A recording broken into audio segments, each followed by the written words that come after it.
What's up, everybody? Don't mind me, I'm just getting rid of some chocolate real quick.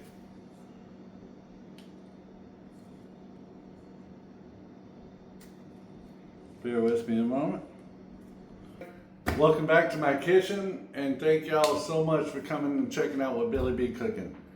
Today we are doing this beautiful bone-in ribeye. I don't know if y'all can see that. Bone-in ribeye. And over here I'm gonna throw some Brussels sprouts in the oven. That's the best way to cook Brussels sprouts. Going on 400 degrees for about 20-25 minutes. Take a look at them, see how charred they are. The char is good. I've already hit them with salt, pepper, some smoked garlic powder, and some chili powder for color, a little flavor. This, I ain't gonna tell you what this is till the end of the video.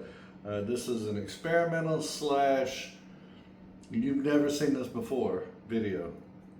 Well, if it's experimental, I guess that would be. Anyway, I'll give you a hint. All right, don't tell nobody. So we'll get to that in a little bit. Let me get my brand new made-in pan that somebody sent me.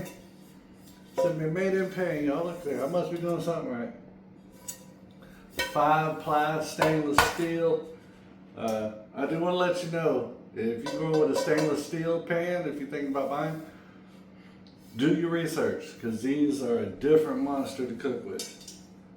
They're the best to cook with, but they're so different than regular skillet.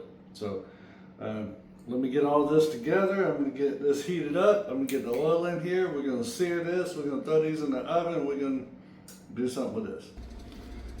All right, so we got a pan heated up.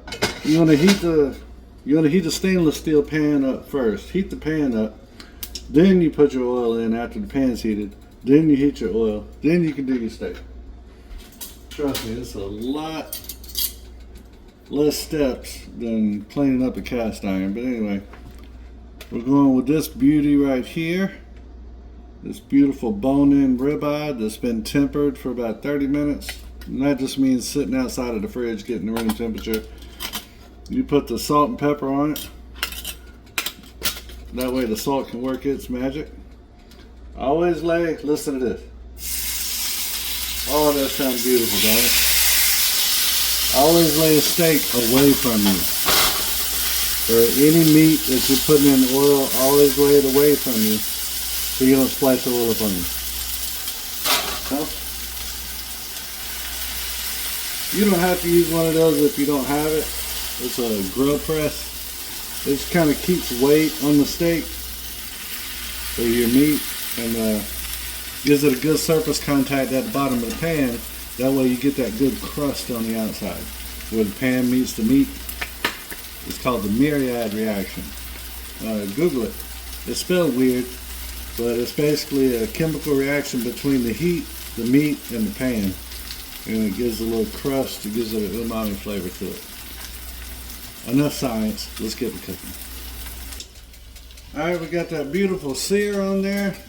Now we're just going to cook the other side. The other side, I got the oven preheated to 450 degrees. I'm going to go ahead and pop it in the oven.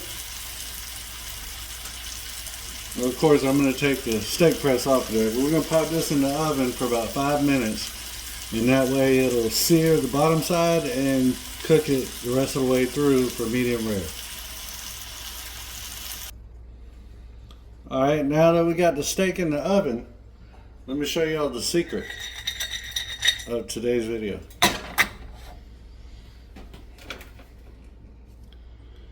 We're going to be melting down a toffee bar, a Heath toffee bar, candy bar. Remember the Heath bars? Well, that's what we're melting down. And I took all the chocolate off, so it's just the toffee itself. And we're going to melt that down. Then we're going to do a drizzle over the top of the steak. We're going to do a toffee drizzle. But it's not going to be overpowering. I got to thinking, what is the the umami flavor of candy, and that would be either caramel or toffee. And caramel's a little sweeter than toffee, so I think the toffee might do it. We're gonna try it. This is gonna be an experiment. We can all see what it's like together. Let me get this melted down. Let me pull the steak out the oven, and we'll be right back. All right, we got the Heath bar is melting down. So you just want to make sure you keep that stirring because you don't want the sugars in it to burn.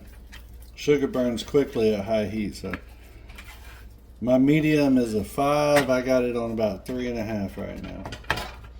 Just kind of slowly melting it down. If you want, also, it'll probably help.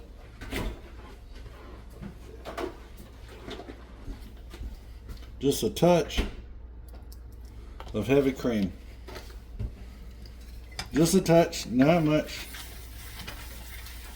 That's going to bring down the temperature of your Heath bar, but it'll heat right back up. Don't worry about it. Just make sure you keep it stirred.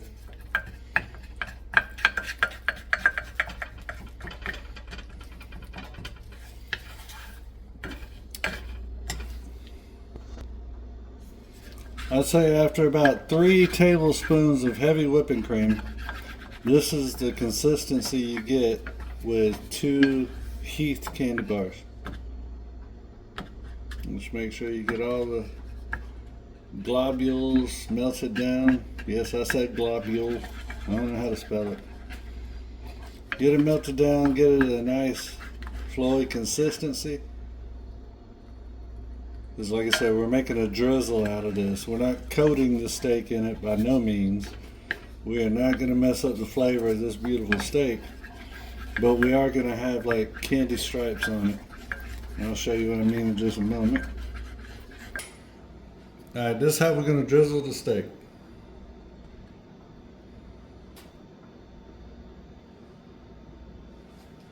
Yep.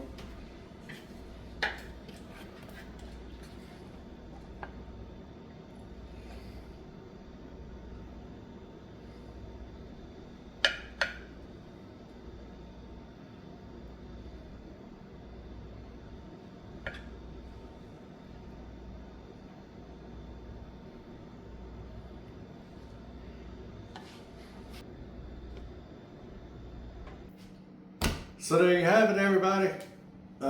Everybody told me it couldn't be done, but Billy B has finally done it. I have made a beautiful medium rare steak with a Heath toffee bar drizzled on top. So let's go and take a taste test, see what this tastes like, right? Obviously pan seared the steak, then flipped it, pan seared it in the oven, 450, 500 degrees for about 5 minutes. That'll sear the bottom side and cook the internal to where you're looking for. Let's get a little bit of this toffee on here.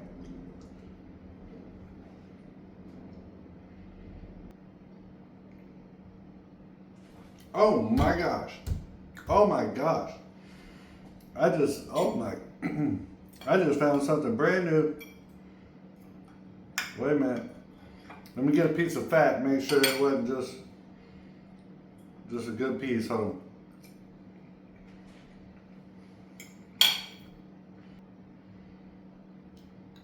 on.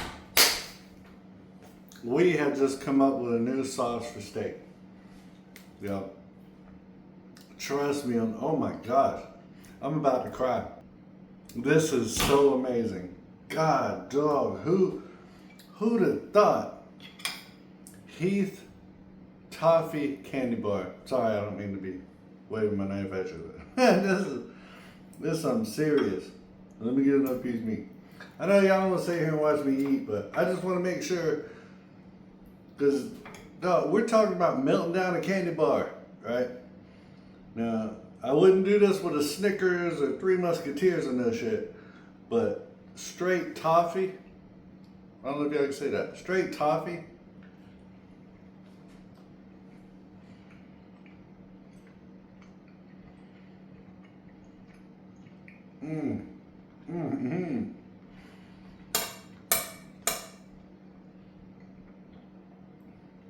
Oh, that just fits so wonderfully perfect. God, dog. Oh my goodness. Yeah, let me put that knife down. I'm gonna hurt myself or somebody. God, dog. That is amazing. Now, let's try these Brussels sprouts. I hope you can see that all right. Brussels sprouts we did in the oven. I like a little char on them, get that char flavor. I'm gonna put my food in your face, my bad. Mm-hmm. Mm-hmm.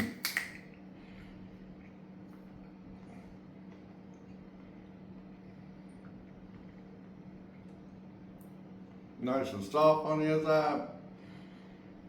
You taste that salt, pepper, and the chili powder, and the garlic. These things go together like license and registration.